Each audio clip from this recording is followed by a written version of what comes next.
টাকা দিলেই চাকরি, ফাঁদে পড়ে প্রতারিত বহু। ভুয়ো নিয়োগপত্র দিয়ে রেলে চাকরি, প্রতারণার অভিযোগ চুঁচুড়া কাপসাডাঙ্গার পৌরের বিরুদ্ধে। টাকা ফেরত নিতে প্রতারকের বাড়িতে বাগুইহাটি থেকে হাজির প্রতারিতরা। চুঁচুড়া পুরসভার ৮ নম্বর ওয়ার্ডে গত কয়েক বছর ধরে একটি বাড়িতে ভাড়া থাকেন অভিজিৎ চৌধুরী। তার বিরুদ্ধে অভিযোগ, রেলে চাকরি দেওয়ার নাম করে লক্ষ লক্ষ টাকার প্রতারণা করেছেন। কয়েকজনকে ভুয়ো নিয়োগপত্র দিয়ে রেলে চাকরি দিয়েছেন। 3 মাস চাকরি করার পর বেতন না পেয়ে কাটোয়া শাখার ধাত্রীগ্রাম, বাগনাপাড়া, বর্ধমান মেন শাখায় তালান্ডু সপ্তগ্রাম স্টেশনে বুকিং ক্লার্ক ঘোষের চাকরির নিয়োগপত্র দেওয়া হয় বলে দাবি প্রতারিতদের। মূলত রেলের গ্রুপ সি, গ্রুপ ডি পদের চাকরির জন্য কয়েক লক্ষ টাকা করে নেওয়া হয়।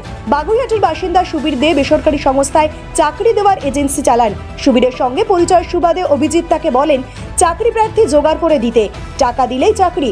সুবীর বেশ কিছু ক্যান্ডিডেট জোগাড় করে দেন।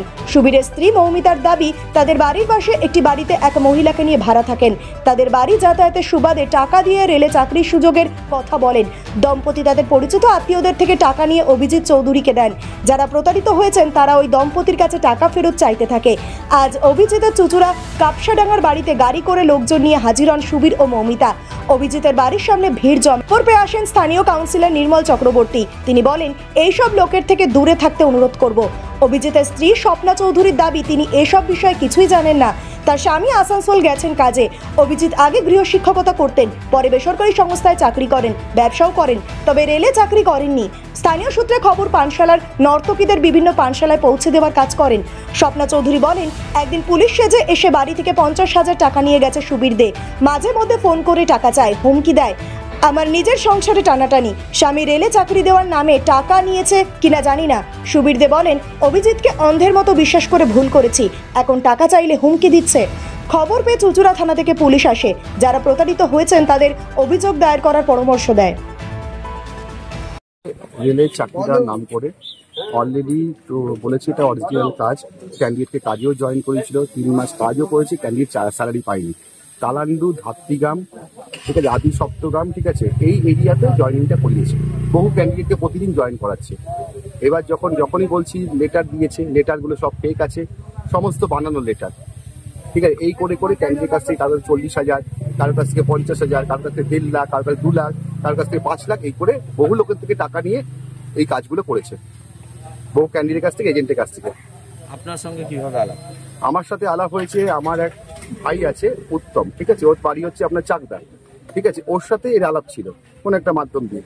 আর আমি ছোটখাটো প্লেসমেন্টে কাজ করাই, কোম্পানি পেরোনে সিকিউরিটি গার্ড, এগুলো আমি টুকটাক লোক ঢোকাই। তখন আমাকে এই ছেলেটা বললো যে আমার ভাই হয়, যে দাদা এরকম একজন ফেয়ারলিতে একজন ডিআরএম পদে আছে, ঠিক আছে, রেলের বড় একটা অফিসার, এই অনেকজনকে কাজ করাচ্ছে, ঠিক আছে, তুমি যদি পারো তো একবার যোগাযোগ করতে পারো। তো আমি যোগাযোগ করলাম, করে সমস্ত কিছু কথাবার্তা বললাম, আমাকে ফর্ম দিল, কাগজপত্র দিল, বললে এগুলো ফর্ম ফিল আপ করতে হবে, লগইন এর জন্য প্রথমে 20,000 টাকা করে লাগবে, 30,000 টাকা করে লাগবে, ঢোকার আগে এই লাগবে, এই করে করে টাকাগুলো নিয়েছে। এবার আমি যে ক্যান্ডিডেটগুলো দিচ্ছি তাদের কাছ থেকে আবার ডাইরেক্ট ক্যান্ডিডেট তুলেছে পরপর, ঠিক আছে, তাদের কাছ থেকে 25 লাখ, কারোর 30 লাখ, আর 50 লাখ এবার তুলেছে। আপনারা লোকের কাছ থেকে ক্যান্ডিডেট নিয়েছেন, তো আপনারা ক্যান্ডিডেট তুলেছেন? আমার লোকালও ক্যান্ডিডেট আছে। আচ্ছা, হ্যাঁ, আপনারা ক্যান্ডিডেট নিয়ে এর কাছে দিতেন? হ্যাঁ। কেন এইটা আপনারা জানতেন না যে একটা সরকারি জায়গায় কেউ এইভাবে? অ্যাকচুয়ালি দেখুন দাদা, ব্যাপারটা হচ্ছে আমরা জানতাম বলতে আমরা তো অত বুঝি না, সরল সাদাসিধে। আমাদেরকে বলেছে 2019-এর নোটিফিকেশনে যে রিক্রুটমেন্টগুলো হয়েছিল সেখানে প্রচুর কোটা খালি আছে, ডেপ্রিসিয়েট কোটা, গরিব কোটা, এই কোটাতে কিছু লোক না হবে, ঠিক আছে, যদি কোনো গরিব ছেলে মেয়ে থাকে তাহলে দিতে পারো।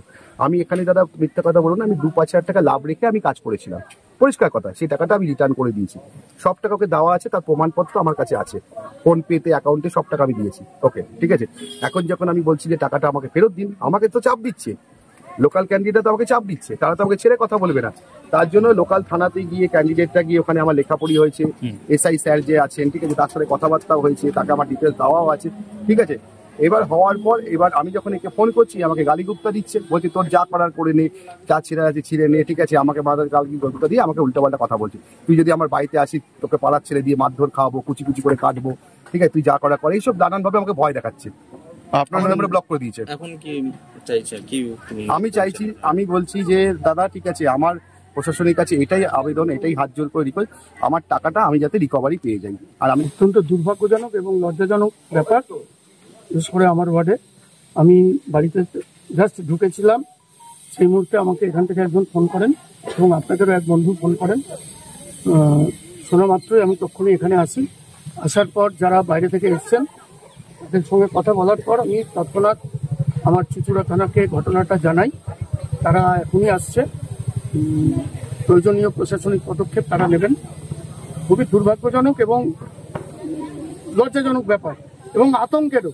যদি আমার এই অঞ্চলের কেউ এনার সঙ্গে যোগাযোগ রেখে থাকে, আমি তাদেরকেও সতর্ক করছি আপনাদের মাধ্যমে যে এইরকম যারা ফ্রড চিটিংবাজ তাদের থেকে দূরে থাকা উচিত। মানে কি শুনলেন বিষয়টা? শুনলাম যে ইনি নাকি চাকরি দেওয়ার নাম করে বিভিন্ন লোকের থেকে টাকা নিয়েছেন এবং শুধু লোক না, দু একজন যারা এসছেন তাদের কোনো এজেন্সিও আছে, যা বুঝলাম এজেন্সির মাধ্যমেও উনি টাকা নিয়েছেন। আরো যেটা আতঙ্কের সেটা শুনলাম রেলে নাকি তারা মাসখানেক বা কিছুদিন কিছু কিছু লোককে ডিউটিও তারা করেছেন। কিভাবে হয় আমার জানা নেই। প্রশাসনের স্তরে আমি অনুরোধ করব প্রশাসনিক যারা থানা থেকে যারা এসেছেন কঠোরভাবে এবং খুব ভালো করে এর তদন্ত করার জন্য, এবং যারা দোষী আমার মনে হয় অনেকেই এর মধ্যে জড়িত থাকতে পারেন, যারা দোষী তাদের উপযুক্ত শাস্তি আমি দাবি করছি। ফোনে ফোনে আমার বরের সাথে আলাপ হওয়ার পর তারপরে ও হঠাৎ করে বলে, আমি তোমার বাড়িতে মানে তোমার বাড়ির পাড়াতে আমার একটা মানে গার্লফ্রেন্ড আছে বার ড্যান্সার, তাকে নিয়ে আমি থাকবো।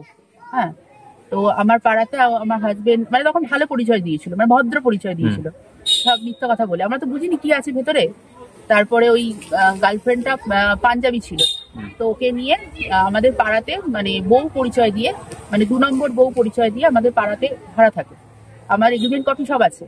তো ওইখানে আমার ভাড়া থাকার পর আমার যে আমার সাথে একজন এসছে, সে ওই বউটাকে খুব ভালো করে চেনে এবং তার সাথে নিয়ে যাওয়া নিয়ে আসা সব করতো। এরপরে আমাদের বাড়িতে ঢুকে আমাদের বললো যে আমার কাছে জেনুইন কাজ আছে, জেনুইন রেলের জব করিয়ে দেবো। হ্যাঁ, একদম পার্মানেন্ট 60 বছর কাজ করতে পারবে। তোমার পাড়ার লোককে বলো, তোমার ফ্ল্যাটের লোককে বলো, তোমার আত্মীয় স্বজন যারা আছে সবাইকে বলো। হ্যাঁ, আমরা বলছি আমরা 100 বার জিজ্ঞেস করেছি এটা জেনুইন তো, তবেই আমরা বলবো, নইলে কিন্তু বলবো না। বলছে হ্যাঁ বলো, এগ্রিমেন্ট করে আমি কাজ করাবো, বলো। তারপরে আমরা সবার সামনে বসিয়ে ওনাকে মিটিং করিয়ে তারপরে উনি বললেন যে জেনুইন কাজ, আমার ফ্ল্যাটের লোককে মানে কাজ করানোর নাম করে টাকা নিয়েছে, আমার পাড়ার লোককে কাজ করানোর নাম করে টাকা নিয়েছে, বললো জেনুইন কাজ। আমার ফ্যামিলিকে পর্যন্ত, আমার মামা মাসি সবাইকে বলছে যে হ্যাঁ জেনুইন কাজ আছে বলে এইভাবে টাকা নিয়েছে। নেওয়ার পর তারপরে জয়েন করিয়েছে। জয়েন করার পর 3 মাস ছেলে কাজ করেছে, স্যালারি পাইনি। সে থোড়ি কাজ করবে। তারপরে লেটার আমরা ভেরিফাই করলাম, করে জানতে পারলাম লেটার পুরো ফেক, জালি লেটার। কি করে দিলেন? রেলের রিক্রুটমেন্ট তো বোর্ড রয়েছে, আপনারা সেগুলো জানেন না? আপনারা একজনের কথাই কি করে চাকরির জন্য অ্যাপ্লাই করছেন? সেটা আমাদের বিশ্বাস করাটা অন্যায় হয়ে গেছিল সব থেকে বড়। আমরা তো জানি না যেরকম করবে।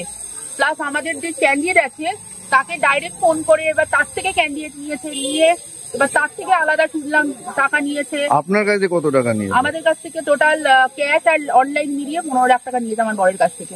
15 লক্ষ টাকা? হ্যাঁ। কাকে চাকরি দিয়েছিল? হ্যাঁ, মানে আমার বর যে ক্যান্ডিডেট গুলো দিয়েছিল সেই ক্যান্ডিডেট গুলোকে মানে চাকরি দেওয়ার নাম করে ও মানে কিছু অনলাইনে পেমেন্ট, সব অনলাইনে পেমেন্ট করেছে। হ্যাঁ, আর ইনি ক্যাশ দিয়েছেন, মানে ওই একজন আছেন প্রদীপ দা এসে, উনি ক্যাশ দিয়েছেন, 5 লাখ টাকা ক্যাশ দিয়েছেন। আর আমাদের অনলাইনে ওই 10 লাখ টাকা মতো আমাদের অনলাইন ট্রানজাকশন হয়েছে। ঠিক আছে, আর সব পাড়ার, এগুলো সব আমার পাড়ার আছে। কি নাম আপনার? আমার নাম মমতা সাহা, আমি বাগুইহাটি থেকে এসেছি। বাগুইহাটি থেকে? কি রেলের কিসের কাজ দেবে বলেছিল? রেলের বলেছিল আপনার বুকিং ক্লার্ক। হ্যাঁ, বুকিং ক্লার্ক। হ্যাঁ, আমি আমার নিজের কাকার মেয়েকেও পর্যন্ত দিয়েছিলাম। হ্যাঁ, আমি জেনুইন নিজের কাকার মেয়েকেও দিয়েছিলাম, এবং আমরা তারপরে ভেতরে জানতে পারলাম যে ফ্রড আছে, এই জন্য আমরা বার করে দেবো। তখন অলরেডি ও টাকা পয়সা নিয়ে নিয়েছে যখন আমরা জানতে পারলাম। আপনাদের কি পরিচয় দিয়েছিল, কিসে কাজ করে? ও রেলের অফিসার। রেলে একজন ভালো পোস্টে আছে, রেলের অফিসার বলে আমাদের কাছে এসেছিল। এসে প্রতিদিন আসতো আমাদের বাড়িতে, প্রতিদিন। আর ওই গার্লফ্রেন্ডকে নিয়ে আমাদের বাড়িতে এসেছিল, ওর যে যার সাথে থাকতো বউ 2 নম্বর এসেছিল, এবং সে তার থেকেও টাকা নিয়েছে, 1 লাখ টাকার উপর নিয়েছে। সে কালকে আমাদের ফোন করে বলছে যে আমাকে 1 লাখ টাকার উপর নিয়ে নিয়েছে, আমাকে টাকা পয়সা রিটার্ন করছে না, কিছু না, আমার সাথে দেখা করছে না। হ্যাঁ, তো তোমরা বাড়িঘর দেখে এসো, তারপর আমি যাবো। হ্যাঁ। কি করতেন আপনি জানতেন? না স্যার, আমি জানি না, প্রাইভেটে ছিল। বলছি বাগুইআটিতে কোনো ফ্ল্যাটে অন্য বউকে নিয়ে থাকে? জানি না স্যার, আমি সারিবেল অ্যাটাক হয়েছে, প্লিজ এইসব করুন না, করুন উনি না। কোথায়, অভিজিৎ বাবু কোথায়? নেই বলেছে না, ও আসানসোল গেছে, কাজেই গেছে। কিন্তু এতগুলো প্রতারণার টাকা মানুষের থেকে নিয়েছে। আমরা জানি না স্যার, আমি এর অ্যান্সার দিতে পারবো না, প্লিজ। কোনোদিন জানতে পারেননি এই না। ধরনের কাজ না, করছে? এমনি কি করেন আপনার জানতে আপনার হাজবেন্ড কি করে? মিডিয়াতে দেখাচ্ছেন স্যার, দেখুন হাজবেন্ড কি করেন? দেখুন না, কিছু না, ওটা এমনি দেখানো কিছু যাবে না? এই অবস্থা না, দেখান স্যার। হাজবেন্ড কি করেন? আমার হাজবেন্ড যদি ভালো ইয়ে করতো, এই অবস্থা হতো? একটা মেয়ে ছেলের কানে গায়ে কিছু না কি ফাটা পড়ে থাকে? হ্যাঁ, বাচ্চাদের 2 বছরের এটা দেয়নি, মহিনা দেয়নি, ওকে অ্যাডমিশন করায়নি। হ্যাঁ, কি আমার করেন আপনার হাজবেন্ড, কি করেন? না, আমি জানি না স্যার। প্রথম থেকে কি টিউশন নিত, করতেন? হ্যাঁ টিউশনস নিত, আমি জানি টিউশনস নেই। কোন ক্লাসে? হ্যাঁ, কোন ক্লাসে? 8th 9th 10th আপনার কতদিন বিয়ে হয়েছে? 25-30 বছর হয়েছে। তখন থেকে কি টিউশন করতো? টিউশনস করে, প্রাইভেটে জব ছিল, ওটা ছেড়ে দিয়েছে, তারপরে ছেড়েছে? আবার টিউশনস অনেক দিন হয়েছে। এখন ওর ছোট বিজনেস করছিল, ওটাও চলে গেছে। ঠিক আছে, এই কাজটা কতদিন ধরে করছে? আমি জানি না স্যার, হঠাৎ ইয়ে সুবীরের নাম শুনেছিলাম, কেন কে 8-15 দিন আগে, 8-10 দিন আগে এখানে এসছে আর্লি মর্নিং এ, আর বেল বাজিয়েছে, বাচ্চা এসছে, তো বলেছে কে এসছে, তবে বলছে পুলিশ এসছে, আপনার মতন ইয়ে করে ড্রেস আপ করে, বড় বড় শু পরে, বলে পুলিশ আছে, অভিজিৎকে ডাকো। তখন মেয়ে বলেছে আপনি ভেতরে আসুন। হ্যাঁ, ভেতরে নিয়ে বসেছে, ওর বাবাকে ডেকেছে, ওখান থেকে সকালবেলা 50,000 টাকা নিয়ে গেছে। আমার ঘরে 2 বার এসছে, পরে বলছে কি বাগুইআটি কি নাম বললো, ওখানে বলেছে কি সলভ করে দেব, আমাকে 1.5 লাখ টাকা দিন। এই পাঠিয়েছে, সুবীরই পাঠিয়েছে, তাই জন্য আমি সুবীরের নাম জানি। ওর ফোন করতো, অভিজিৎ আমাকে বাঁচান, আমি আটকে গেছে, আমাকে এক ও যে ওনার বউ আছে, ও কাজ করে এইসব বাচ্চাদের এটা চাকরি উকরি করার, ও কাজ করে, ও ফোন করে কাঁদছিল। এরা তো থানায় অভিযোগ করেছে, এরা তো না, ঠিক আছে, আপনি দেখেছেন অভিযোগ করছে চাকরি দেওয়ার নাম করে রেলে এত টাকা রেলের নিয়েছে। সরকারি চাকরি দেওয়ার নাম করে কি টাকা নিয়েছে। সরকারি চাকরি? রেলের চাকরি দেওয়া না স্যার, আমি জানি না, আরে এটা না, এই করছিল আমি জানি। ও সুবীর বারবার ফোন করতে এখানে, কে অভিজিৎ আসো, আমি রেকর্ডিংও করে রেখেছেন, তখন ও বলতো করে না, ও ফেসে আছে ওখানে, ওকে ডাকো। ও ডাকছে আমাকে, হ্যাঁ, অনেক দেরি সকালে ডাকছে, তো রাত অবধি ওখানে বসে থাকতো। কে না, ও আটকে দিয়েছে। ওর বউ আমাকে ফোন করে বলছে দিদি আপনার চিন্তা নেই, হ্যাঁ আমরা কাজ করে, তোমাকে চিন্তা নেই। কতদিন ধরে এখানে ভাড়া আছেন? কতদিন ধরে আপনি? ওটা হয়ে গেল 4.5-5 বছর এমনি হয়ে গেল। কিন্তু যে সুবীর বাবুর স্ত্রী অভিযোগ করছেন, তিনি বাবুইআটিতে অন্যজনের সঙ্গে ফ্ল্যাটে কিন্তু থাকতেন, ভাড়া থাকতেন অন্য কোনো মহিলার সঙ্গে। এসব বাজে স্যার, আমি জানি না, আপনারা দেখেছেন। আমি আপনাকে বলবো, just now you had taken money from me, আমি প্রমাণ না ছাড়ে আপনাকে দেখাতে, এখানে একটা লোক টাকা পাচ্ছে না, তো ও বলছে কি 10 পাচ্ছে, ও বলছে 20,000 টাকা, টোটোওয়ালা 500 টাকা পাচ্ছে বলছে। ঠিক আছে, 500 জন কি লোক জোগাড় করে আসতে হয়? ও যদি সুবীর বাবুর কাজ ছিল, সুবীর বাবু ওনার সাথে বসে ইয়ে করতে, সলভ করতে প্রবলেম, ও অনেক। হ্যাঁ, আমি কথা বলছি, আপনার কথা বলেছেন, আমি মাঝখানে যাইনি। আপনি প্লিজ রিকোয়েস্ট করছি, উনি আপনার বউকে নিয়ে ফোন করিয়ে ডাকতো এখানে, ওর বউ ওর সাথে কাজ করছে। আপনি কি বলছেন আপনার স্বামী নির্দোষ, ওই টাকা পয়সা না স্যার, আমি জানি না, আমি জানি না, যদি ও করে থাকে ও সলভ করুক ওর প্রবলেমটা। আপনার নাম? আপনার নাম কি? স্বপ্না চৌধুরী। আপনার হাজবেন্ডের নাম? Abhijit Chowdhury. Bureau report, Times প্রতিদিন। This channel does not promote any violent, harmful or illegal activities. All content provided by this channel is meant for an educational purpose only.